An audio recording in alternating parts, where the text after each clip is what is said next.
sold out, sold out. Looking back over my life, I couldn't see how I made it through. But then I finally realized it was all because of you.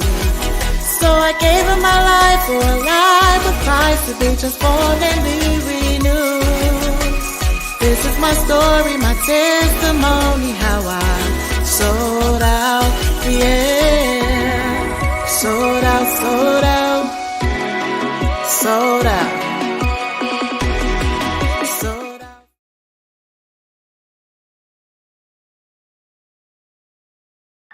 I guess what I'm going to say is, that path to salvation and to redemption is a long road, and God is kind of coaching you along as you can handle it, I guess. And so what he did with me is, and it probably does with a lot of people, I guess, is that we grow up in a world in chaos, and we're trying to figure things out. And then once we get our legs underneath us, then we're able to stabilize ourselves in life. And then once we're able to stabilize ourselves in life, then we have time or are introduced to God at that point where we are able to hear and see. My name's Kevin Offley, and I'm completely sold out for Christ.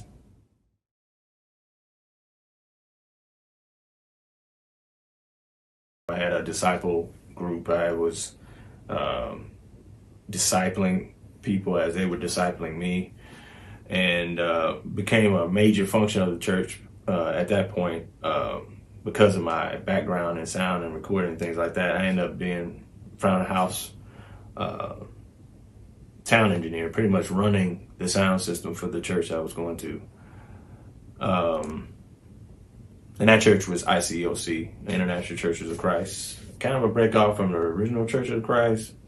So it's a little different. They had a lot of politics. I will later on kind of reveal to some of that, which could kind of steer my life in a different place because of what all was going on there. But was there, was being, disciplined in life. I was doing, the Christian way of dating and things like that. But the world, the world keeps trying to grab at you. It's kind of like a parable of seeds, you drop on certain soil, you grow up real fast, the weeds choke you out, or you grow up on, rocky soil and don't plant roots or anything like that. Well, I think people's lives could be a little bit on all of those paths at some point in their life. And so there's period in times that I'm kind of ebb and flowing in and out, and I'm riding that fence, and I'm kind of like lukewarm, and life's still tugging at me at the same time.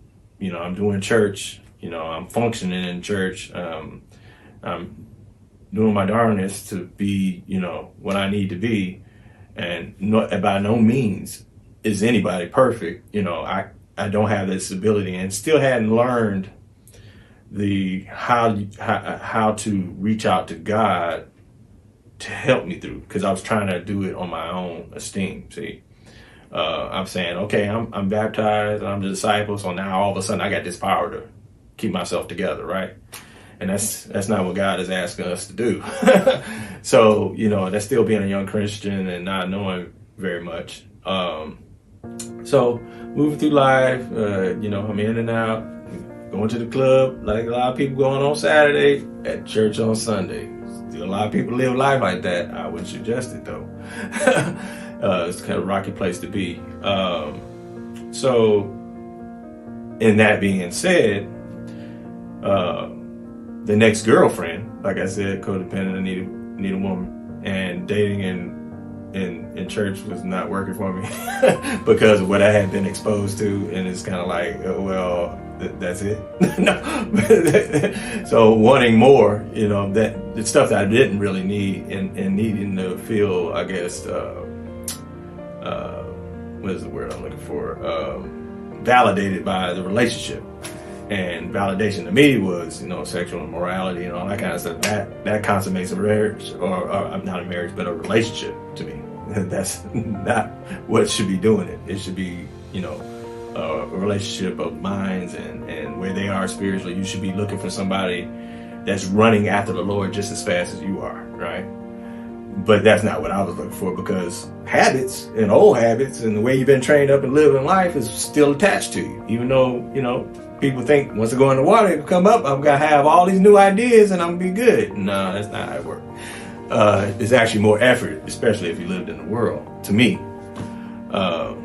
So, met the woman out at a club, and man, did I fall hard. And so hard that I ran past all these alarms and said she had the right one, and I did it anyway. And got to a point, I married this girl, but there's all these signs that say you shouldn't have married that girl. I mean, from her running off and leaving, and there was signs that she was in other relationships before, that she might have been running game on me or something like that. And I ignored all that, and I even prayed to God to get that one to me. Okay, God give you what you asked for, but there might be a lesson in it, and that was what that was. It was a 10-year lesson. Man, and it ended really bad. I tried to hold on to a marriage that didn't want to hold on to itself. And because I was codependent, I felt, I got to do whatever is possible to try to keep that marriage together. I did whatever was possible. And then at the point, and during that period of time, in that relationship, it pulled me away from church, and I wasn't involved with anybody spiritual besides her, and she wasn't spiritual. So I was living life, and pretty much allowed a woman to pull me out of church. And mind you, when that relationship began with her, my relationship with the church and how I was doing front of house sound and this and that, I kind of got ghosted really fast. And a lot of friends, my mentor, everybody. I mean, there was some things going on in the church that pushed me in that direction. Some things that, politically within that church that started happening. And when I started seeing that, it kind of said, well, man, this is for the birds. There's something wrong here. And then at the same time, I'm out here in the world doing dirt. So I'm like, well, this is a good time to segue right on out of here. All right, so in marrying this woman I should have married, it came down to crash and burning at the end. It ended by, so we moved into a house. And I would say 3 years after we had moved into that house, the man that had helped build that house came to find out that him and my wife had a relationship, extramarital relationship, that got revealed after the 3 years. And he had a fiance who also got burned in this situation. And unfortunately, that's how, you may think you step away from God and you can take care of things and things are going to still work out, but when you don't check in with God before you make a decision or choice, it'll come back and burn you. Now, it's not burning you because God is, taking vengeance on you. It's going to burn you because God wants you to learn something. And anything in life, any decision you make, a choice in life, I find that I've learned through life, any choice you make is going to do one of two things. You grow from it or you're going to learn from it, right? And this is one of them learning periods. I got burned. I tried to save a marriage after 10 years, and she had stepped out. She was done with a relationship and asked me for the divorce after she got caught. and I, even then, I'm now becoming spiritual and saying, no, we don't divorce, and God don't look good on divorce. This is what my mindset is. But all the while through that relationship, I wasn't thinking about God and what's God's viewpoint of what I chose to do, and taking her as a wife. So all that fell apart. And mind you, he had a fiance who was an officer, police officer, who followed him. That's how we found out. And it ended up in a fight, some violence. the stuff that God kind of pulled me away from, I got a glimpse more of that in my adult life, because I made a poor decision, and in a lot of ways, when I look in retrospect, it was a reminder. I pulled you out of that mess. Why are you going back into that kind of mess? She fighting a police officer, could have got shot, all these kind of things in my front yard of my house that I bought, the house that we built, and 3 years after we moved into it, I'm moving out of it. So I moved into my own place, got an apartment. I just took my recording equipment, and that was it. And moved into an apartment. And I slept on an air sofa and this and that.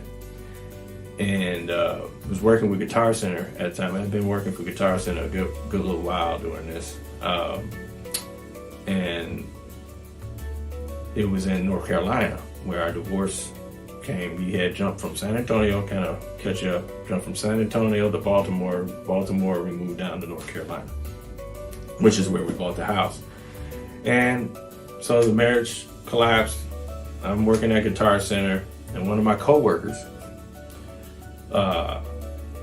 is basically, he's been doing recording or being put on audio at a church called Elevation.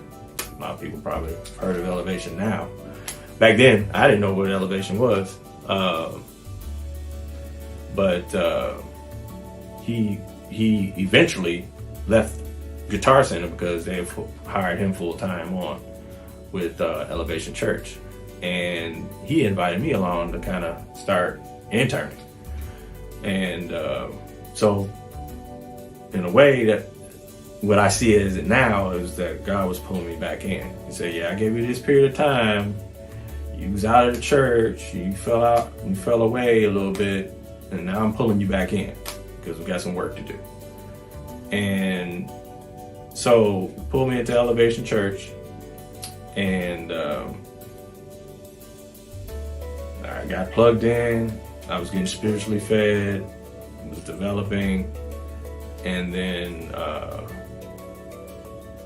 reconnected with family and this and that, and it's something that kind of fell to the side during that period of time, being married to the wife I was married to. And come to find out, my mom had redeveloped cancer. So she didn't tell me yet, but this is what was happening. And so she was saying, she was getting sick, and I was noticing, she's saying she needed to get on oxygen and stuff like that. And so I was like, well, Ma, I ain't married no more.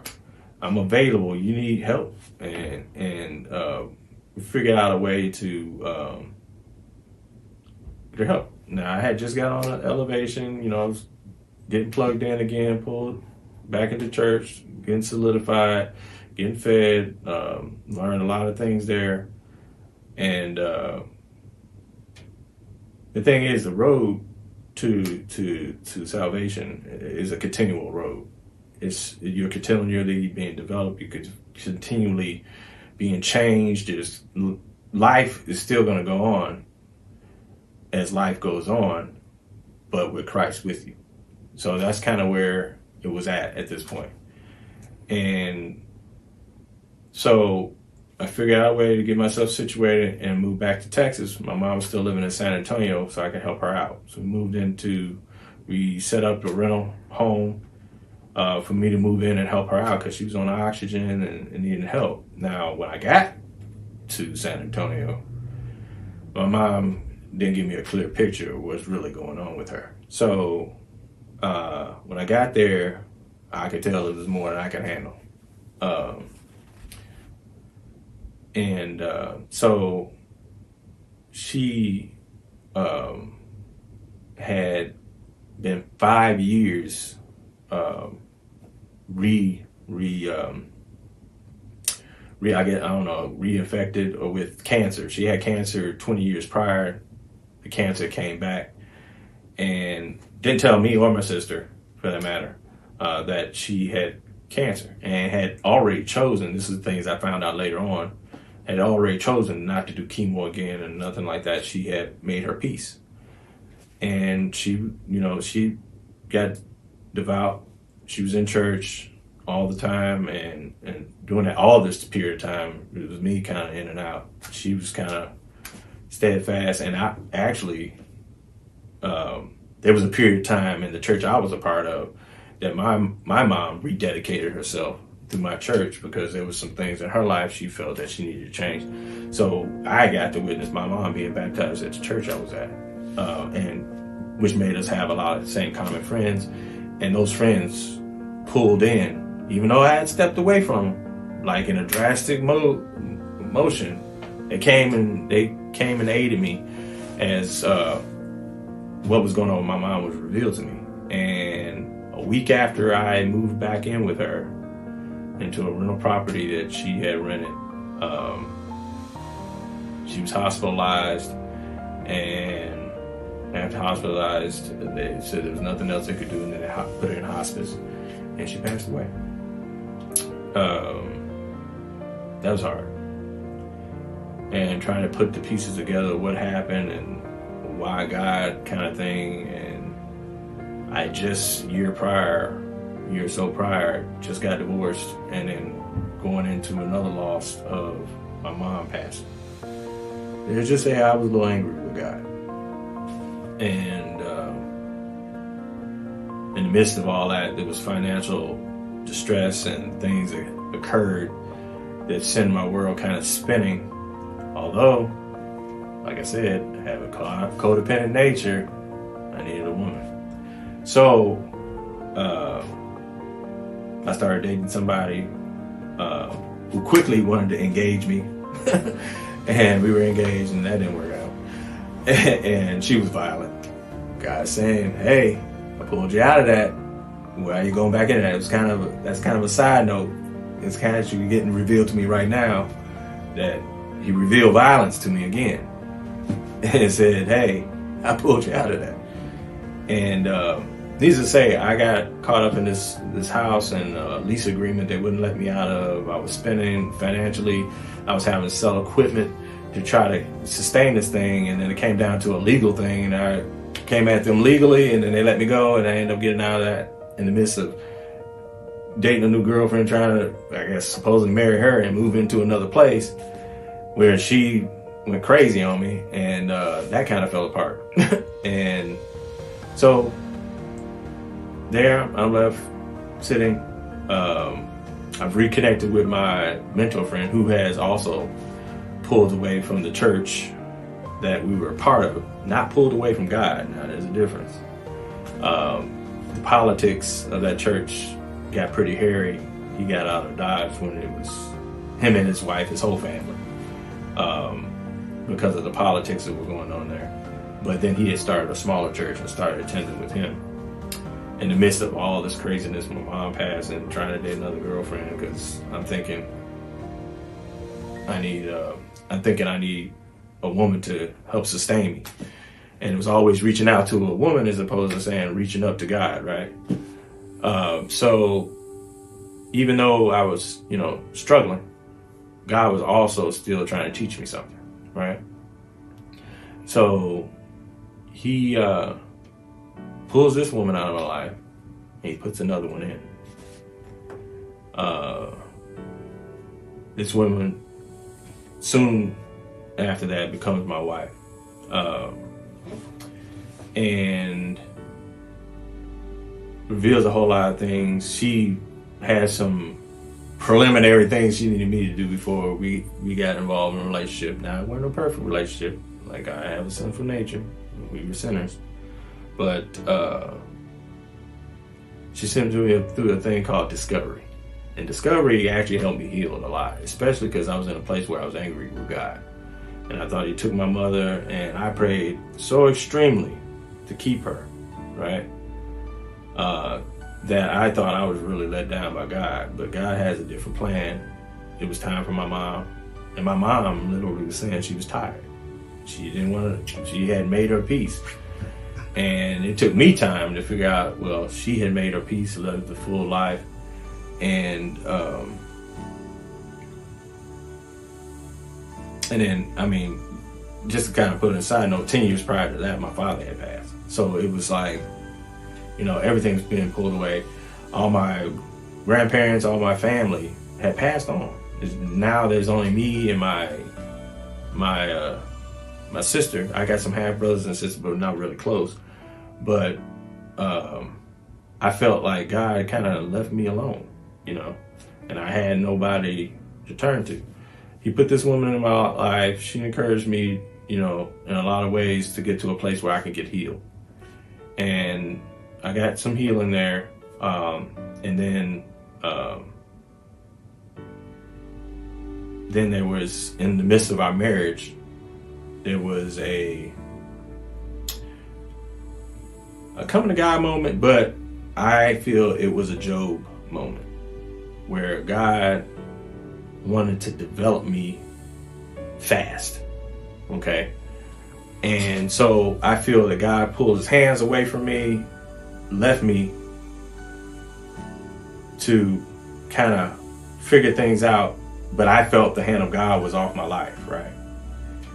And in the midst of all of that, I went into anxiety and a bunch of other things, and I don't know if it was a mental break or this and that and other. Later on, it got revealed to me that when you don't deal with the things that you've gone through in life, whether it's loss, whether it's things that hindered you or harmed you when you were a kid, any of those things, you may not deal with your past, but then your past will deal with you. And it came to a point where that's what had happened. My past came back at me, and the things that I had buried and stuffed, all that stuff came forward and put me in a place where I was anxious. I was having panic attacks, and really felt that I was not protected. And in that period of time, God's hands was all around me, and I realize it now, because he had something for me coming, and I didn't realize what that was. So he was preparing me for something. But let's just put it this way: sometimes the best way we learn through is learn through pain, and there was a whole lot of pain. So he, the same people, Monzel, his wife, all of them, they were around me, helping me, navigate this. And my wife, she was working here in Dallas, and I was in Austin, so we were living in two different places. And we still going back and forth, but we married, and the marriage was going pretty decently. But I got in a place where, one, my job was part of it, and I thought I was identified by my job. So, in learning at the same time that I'm not identified by what I do, I'm identified by God and Christ. And what ended up happening was we ended up having to pull up everything in Austin, and I moved to Dallas immediately and left my job at the same time. I had that job for 20 years, and there was a lot of things going on there that was causing conflict with me as well as putting me in a place where my world was not spiritually sound. Let's put it that way. And then there was a woman that Denise knew, that she worked with, had recommended a church, One Community. And we started going to One Community, and it's kind of like where I came from. It's kind of like Elevation was kind of honing me in, it was locking me back in, teaching me things that God wanted me to know, things that I didn't know. And then it was kind of a continuation going to One Community. And during that period of time, I was going through counseling, Christian counseling, and learning how my life impacted me. And that even in itself was God's grace upon me to say, I'm going to educate you about yourself. And I'm going to get you to learn what has happened all the road.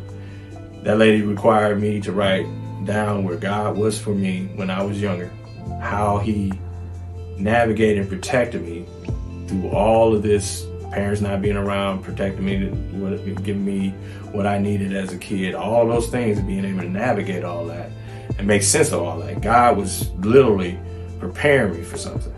And what was crazy is that you don't know what you're learning until it's the lesson is taught, and then you go, oh my gosh, that's what was going on this whole time. And God has a way of developing you that he is a little ebb and flow. I was just talking to Chuck about this, and it's kind of like a fisherman, and you throw out the line with the hook on it, and then you get a bite. Well, you snap that a little bit just to hook the fish, right? But then you got to pull back, and then you got to let it ride a little bit, especially if it's a large fish. And then you got to pull back and let it ride a little bit so you make sure you got that fish hooked. And that's kind of what God does with you in your life. He kind of says, okay, I'm going to give you some tools. You're going to utilize those tools. You're going to fail. And then when you fail, I'm going to pull you back in and teach you some more lessons. And that's kind of how my life ran. So as I was going through counseling, learning about this and having multiple things revealed to me in my life, then I started understanding what God had been doing the whole time. And what God is doing to each and every person that makes the decision to follow Christ is he's spiritually sanctifying you. He's allowing you to go through life, and he's teaching you things so that he can kind of purge the things he needs to get up off of you. And as he's doing that, there's a lot of pain, there's a lot of learning, but that's how we as humans, we do. So this is how we learn, and this is how I feel God brings us to salvation, and how God, even though, whether you do this or that, or your behavior is one way or the other, but if you made that choice and said, Christ is my Lord and Savior, he died for me, rose from the dead for me, and it's because of him that I'm forgiven of sin, and this is how I have a relationship with God. That's your decision. It's not minusing that you're going to have pain. What is minusing is that God is going to have grace on your life. God is for you and not against you, and you're not against God.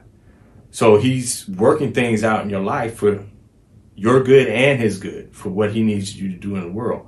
He's revealed to me through life's experiences, which is a long road of development to put me and make me a person that I am today, to realize that God has always been there. Not just when I said, okay, I'm here with Christ. No, God is there. If you're chosen, he's chosen you. He's plucked you out from the world. From birth, you're set with God. You have been chosen. And I think people don't understand that idea of being chosen out of the world. And I can tell you for a fact, I know I've been chosen. The things that I'm doing, the way I'm being utilized, and the people that he's surrounding me by reveal that each and every day. And no, I'm not perfect.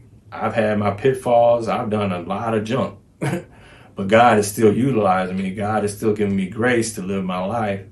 And God is still working on me. And I think as long as a Christ follower, you are acknowledging that God is working in your life. And if you see it, let God know you see it, and say, and in that way, you're sold out. You're sold out because God is handling things for you. There's so many things beyond me that I can't control or I can't make happen that I know is not even in my capability. But God in Christ in me and working through me is what's making it possible. There's some things that, yes, functionally I look like I'm doing, but I don't know what I'm doing.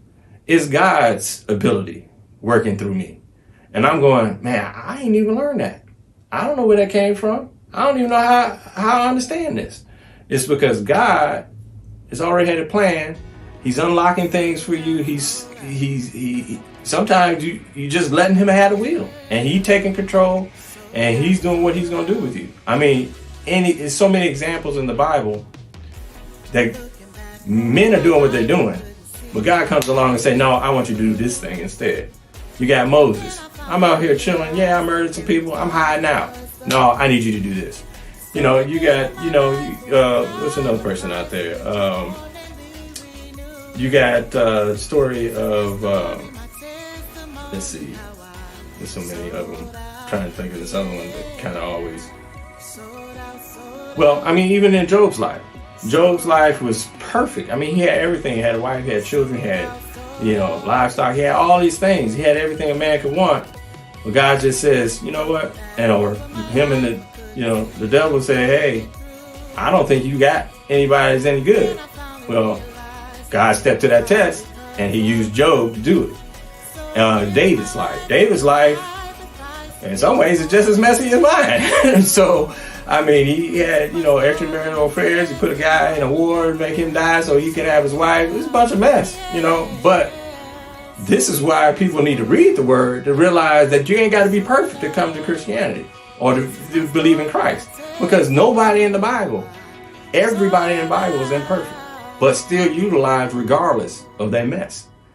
And I'm just another one that he decided to use the same way.